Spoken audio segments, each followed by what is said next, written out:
For the Americans in South Vietnam, 1966 was to be a year of dramatic expansion.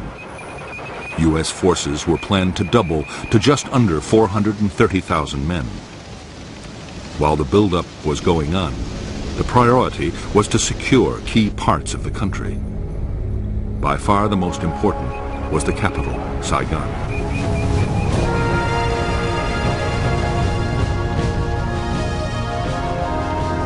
Saigon was a teeming city of 2 million people. It was the seat of the South Vietnamese government and the location of South Vietnamese and American military headquarters. Above all, Saigon was the symbol of the South's independence from the Communist North.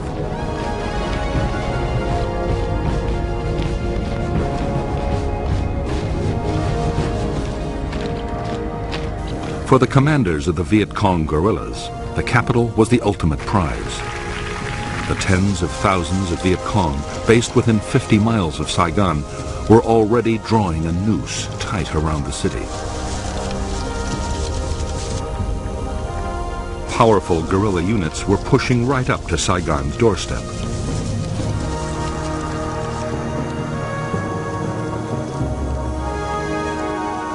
In the countryside around the city, traditional Viet Cong base areas had all the facilities the combat forces needed to prepare their attacks. Since American infantry units had first arrived, they had been trying to disrupt the guerrillas' activities around the capital. On January 8, 1966, they launched the most ambitious sweep yet. Operation Crimp deployed 8,000 troops, making it the biggest American operation of the war so far. Its aim was to capture the Viet Cong's headquarters for the whole Saigon area.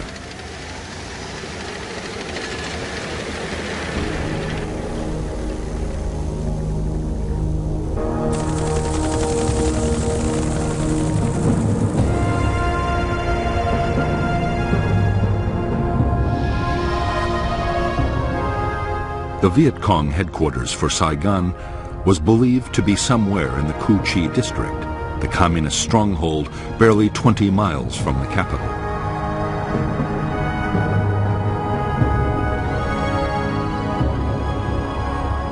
The attack would be launched by the American 173rd Airborne Brigade, a battalion of the Royal Australian Regiment, and a brigade of the 1st Infantry Division.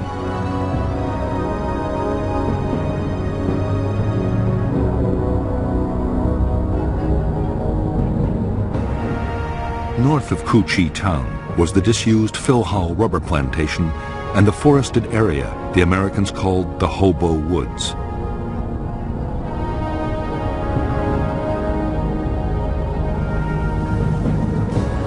Beneath the whole district ran the massive Cu Chi tunnel complex, about which the Americans still knew almost nothing.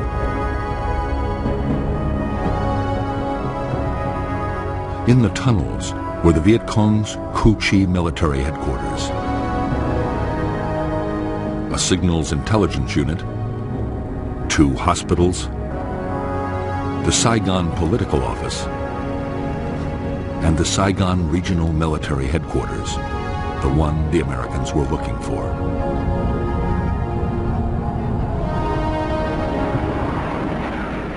As with every American search and destroy sweep, Operation Crimp began with massive airstrikes and artillery bombardments.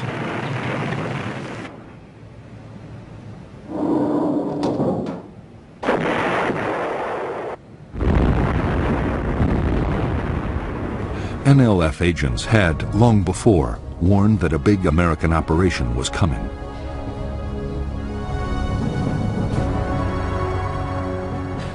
Guerrilla commanders had already moved several thousand troops out of the Cu Chi area. Only 1,000 local guerrillas were left behind, mostly inexperienced teenagers. But with the tunnels to fight from, they were confident they could inflict serious casualties on the Americans.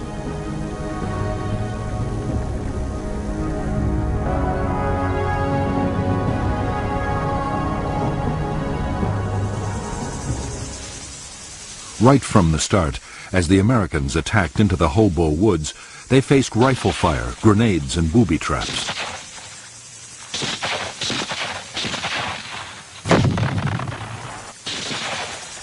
NLF snipers opened up from hidden firing positions and within seconds vanished back into their tunnels.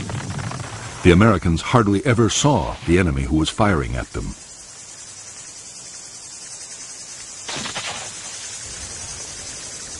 As the days went on, the Americans grew ever more frustrated and demoralized. Dozens of men were killed or injured. Every path seemed to lead to a trap. Only slowly did units begin to discover trenches and bunkers.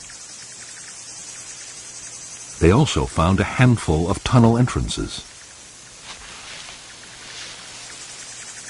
Still, no one had any idea of the sheer scale of the complex beneath their feet.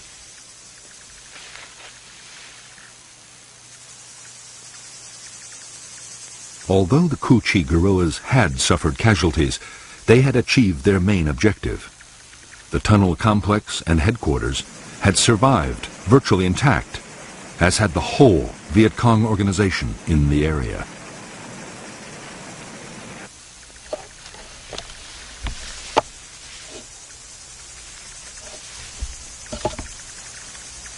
In late January 1966, only a few days after the end of Operation Crimp, troops of the 25th Infantry Division arrived at Cu Chi. Their orders were to secure the area for the 25th's main base.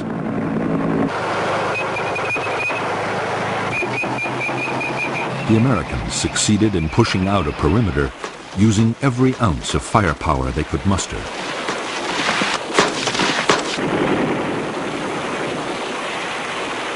But from the first day, they faced constant harassing attacks from the Cu Chi guerrillas.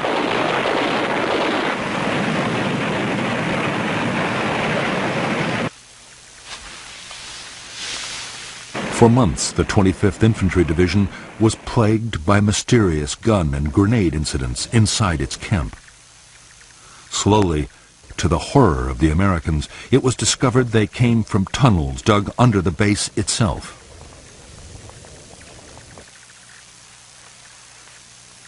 They were eventually found and sealed. But the main tunnel complex, only a few miles away, would keep its secrets for years to come.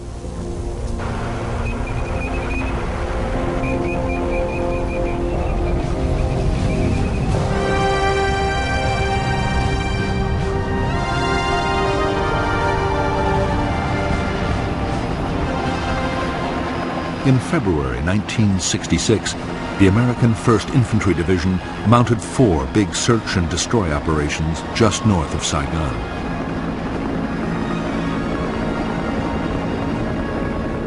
The result was disappointing. There were clashes with units from 2 Viet Cong regiments, but there were no major battles.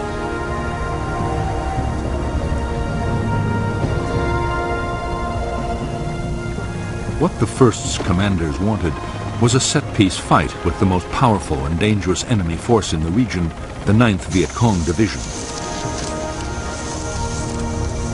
The 9th was made up of veteran regiments and was constantly on the move. The division was now poised to launch its spring offensive.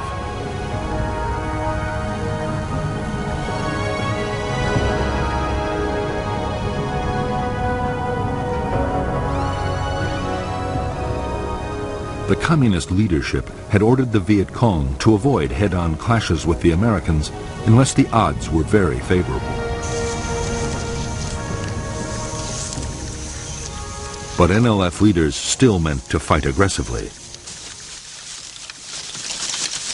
General Tan, the energetic commander of the NLF, strongly believed that the soldier was more important than his weapons. Tan was certain that what the troops of the 9th lacked in hardware, they would make up for in revolutionary zeal.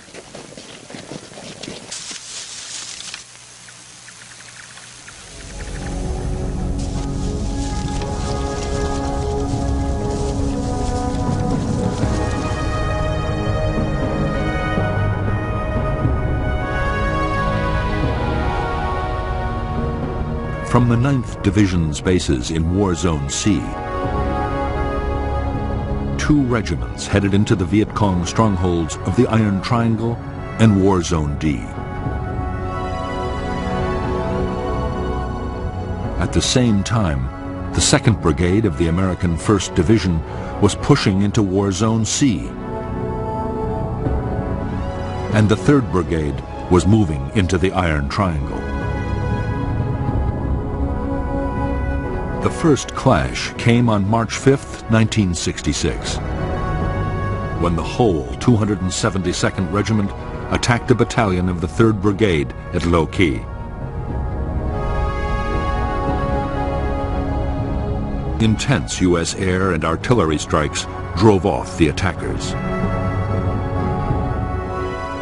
2 days later, the American 1st Brigade, with a battalion of the 173rd Airborne, swept into War Zone D.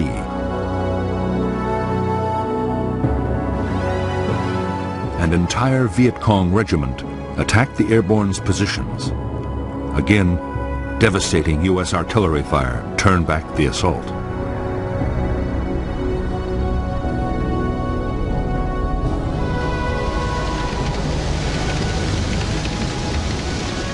In the March battles in the Iron Triangle and War Zone D, skillfully directed American firepower had averted disaster.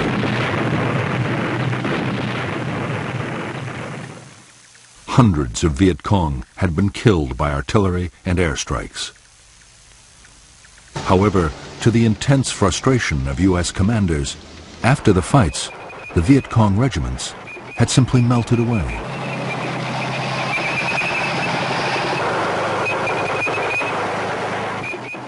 During the weeks that followed, the Americans kept up the tempo of search and destroy operations in front of Saigon. Commanders were determined to make contact with the enemy.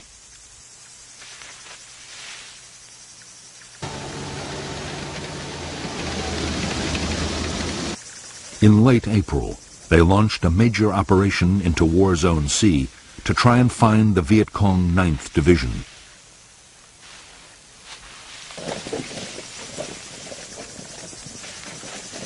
Operation Birmingham lasted for 3 weeks. More than 5,000 American troops of the 1st Infantry Division took part. They were backed by huge numbers of helicopters and armored vehicles.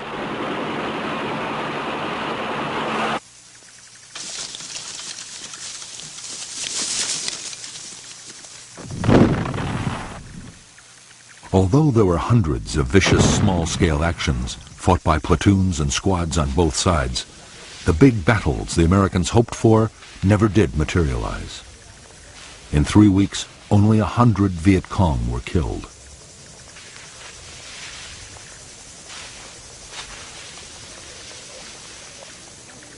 Most disturbing of all for American commanders, most of the fighting that had happened had been started by the Viet Cong at the time and place they chose.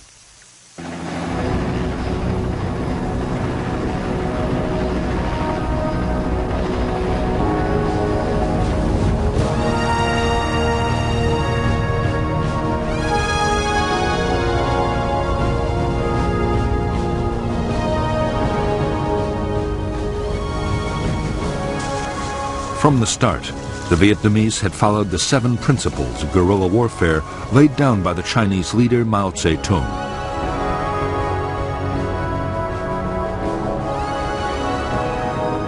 To these, General Giap had added 4 more steps. If the enemy advances, we retreat. If he halts, we harass. If he avoids battle, we attack. If he retreats, we follow.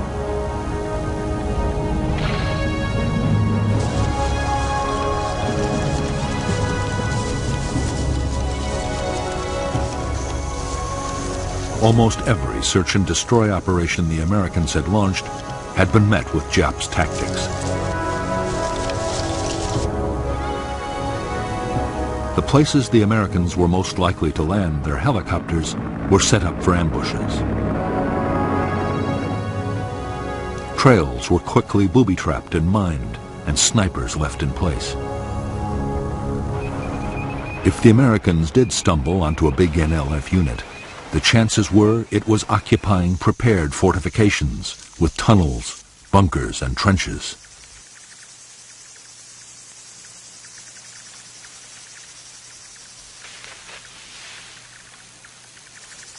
It was when the Americans set up a defensive perimeter for the night, or created artillery fire bases as they did during every operation, that the Viet Cong would attack in strength.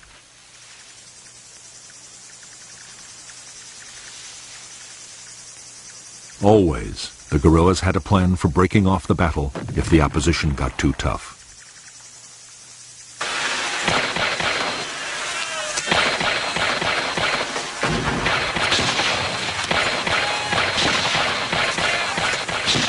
At first, American tactics had been totally unsuited to dealing with a skilled guerrilla enemy. With hard-won experience, that was changing. Commanders learned that helicopter landings had to be fast and aggressive.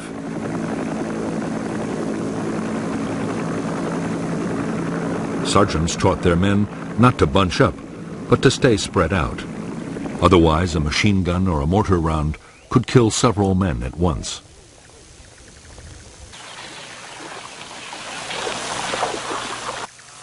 When camp was made, perimeter defenses had to be strong, with clear fields of fire all around. Above all, American soldiers learned they had to be vigilant at all times.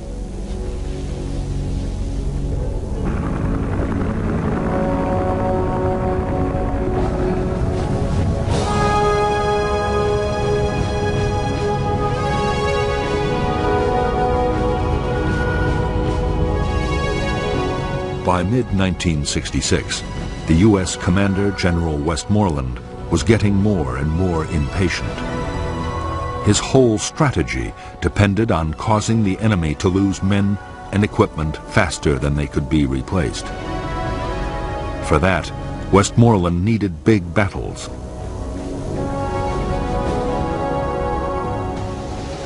He ordered the 1st Division to make more substantial contact with the Viet Cong. Most of the battles that did happen were started not by the Americans, but by the NLF 9th Division.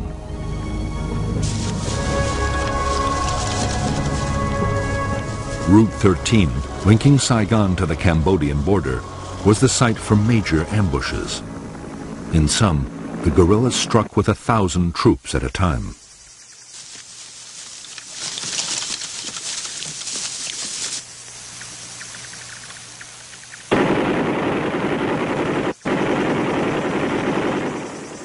In one attack after another on Route 13, U.S. tanks and armored vehicles were destroyed.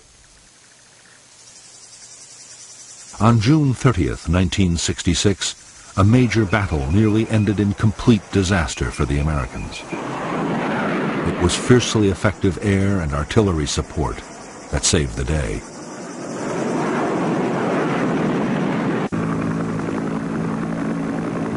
Soon after the battles, the whole NLF 9th Division moved back into its most impenetrable base areas.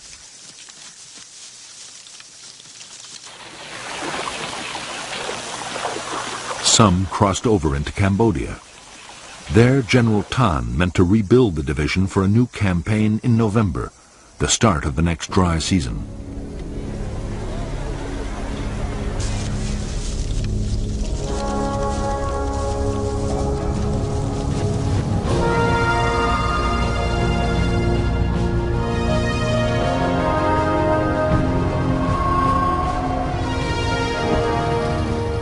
In the past year, the strength of the North Vietnamese regular army inside the South had risen to upwards of 60,000 men.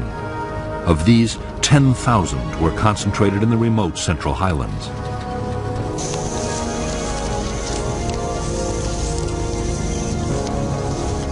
It was this area that General Giap, the North Vietnamese army commander, saw as a killing zone, a battlefield on which enormous casualties could be inflicted on the enemy.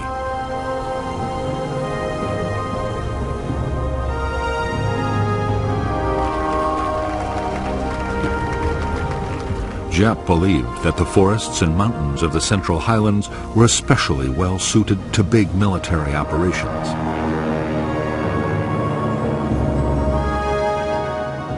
Whole regiments could be hidden, and the highland weather could be relied on to disrupt American air power. The troops would also be close to supplies and reinforcements across the Cambodian border.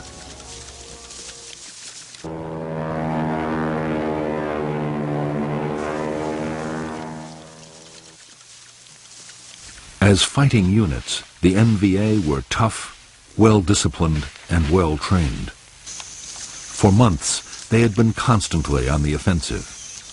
Their main target was the South Vietnamese Army, but isolated American Special Forces camps were also hit.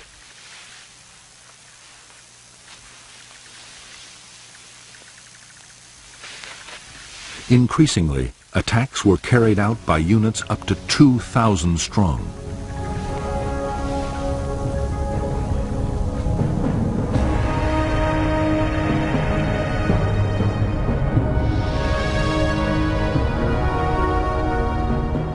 The North Vietnamese Army units in the Central Highlands of Vietnam were part of a strategy meant to keep the Americans off balance.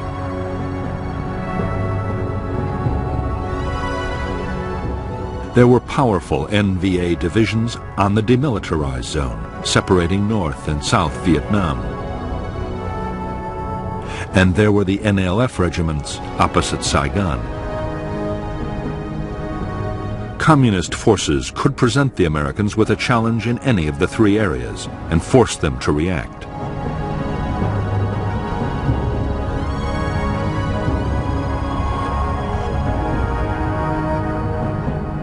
By the middle of 1966, North Vietnamese units crossing the demilitarized zone had successfully drawn the U.S. Marines north.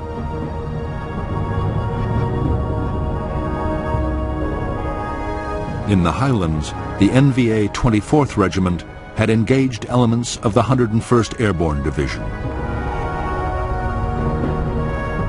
The 1st NVA Division had pulled a U.S. Infantry Brigade and the 1st Air Cavalry towards the Cambodian border.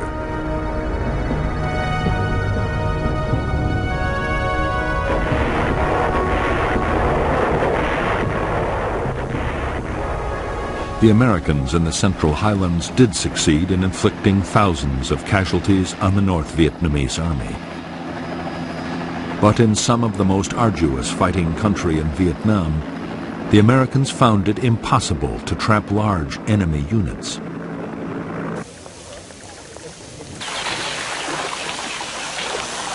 Time after time, they succeeded in slipping through the net.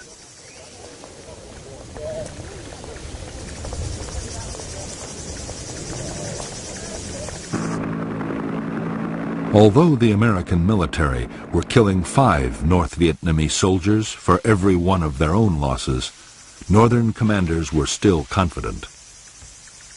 General Giap was sure that his forces could stay on the offensive and take heavy casualties as long as there were no dramatic defeats. The manpower potential of North Vietnam had barely been tapped.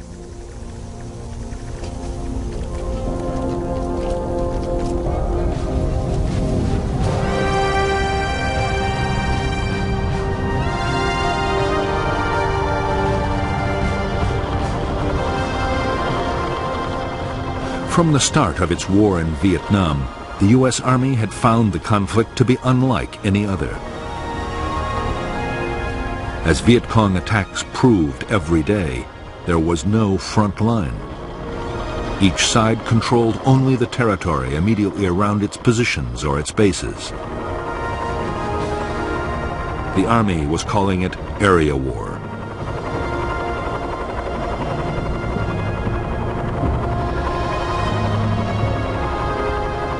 Area war meant that the roads linking U.S. bases to other units and to their supply depots were never completely secure. Viet Cong's strategy was to try and isolate American forces and to pin down large numbers of U.S. troops on base and road defense. That way, there would be fewer men available for offensive operations.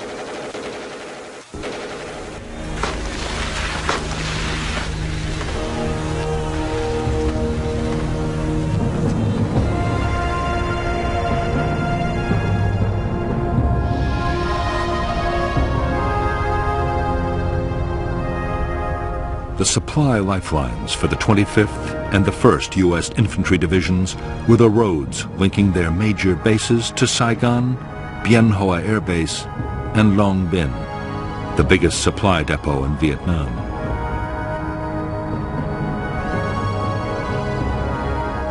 The roads were constantly patrolled by armored vehicles and aircraft. In August 1966, the 25th Division was tasked with clearing the way for a new American unit, the 196th Light Infantry Brigade. The 196th was to be based at Ta Ninh to secure Route 22, running through the NLF base area of War Zone C.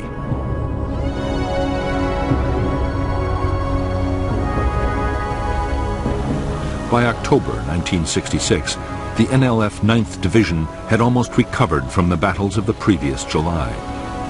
Its losses in men and equipment had been replaced by supplies and reinforcements sent down the Ho Chi Minh Trail from North Vietnam.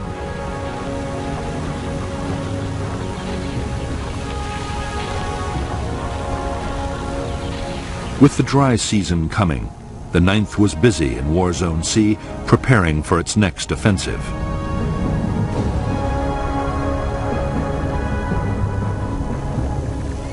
The renewed activity of the 9th Division did not pass unnoticed by the Americans. Special Forces units mounted an intense reconnaissance effort deep inside Viet Cong territory.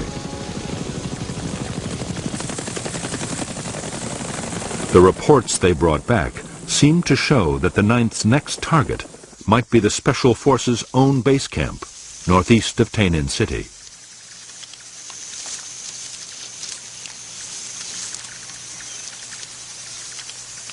American commanders were determined to disrupt the Viet Cong's plans. The 196th Brigade was ordered to mount aggressive search and destroy sweeps near the Special Forces camp area. The sweeps, starting on September 14, 1966, were codenamed Operation Attleboro.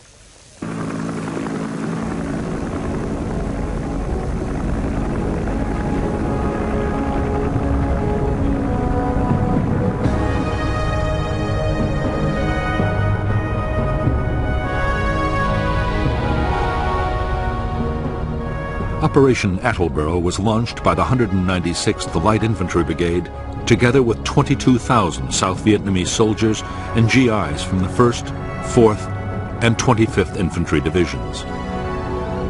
Almost at once, huge supply caches belonging to the NLF 9th Division were found by the Americans south of the Michelin rubber plantation. It was believed the NLF were somewhere between the plantation and the American Special Forces base at Suy Da.